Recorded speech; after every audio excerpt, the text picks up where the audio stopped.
started studying Chinese in middle school and learned the language all through high school and wanted to continue it here.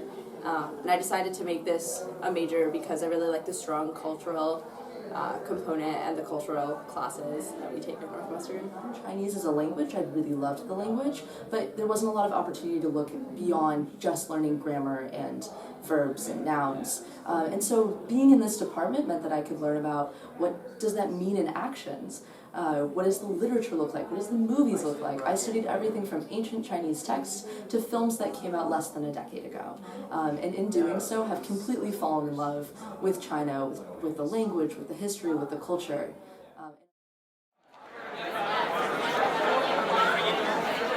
Studying Chinese has opened a lot of doors for me, both socially and professionally. It's been amazing to have conversations in Chinese with people who I'd never be able to communicate with otherwise. Professionally, it's also helped me.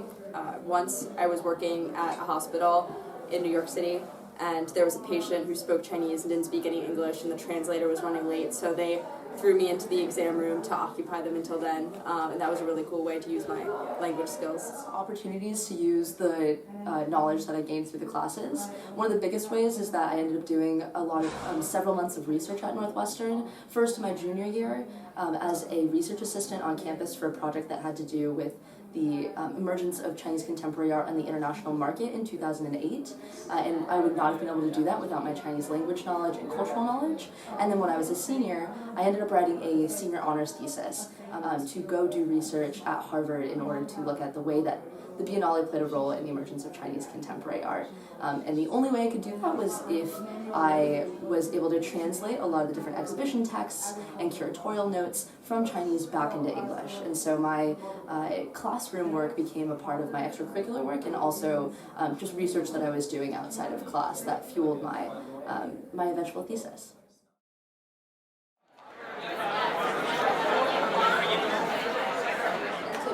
In Asian languages and cultures. I also have a second major in physics, and I'm going to be combining those two as I work as a design engineer for a bike parts company that has factories in Taiwan, so I'll be able to communicate with the factory owners and travel to Taiwan hopefully for work and keep using my Chinese. I'll start my work as an analyst in Los Angeles, where I'll hopefully be able to put my Mandarin to use with different clients that are in both East Asia and in China. So I'll be able to use the language and also the cultural skills and just my general familiarity with the area from the different classes and time in China that I've spent as a result of my major in the department.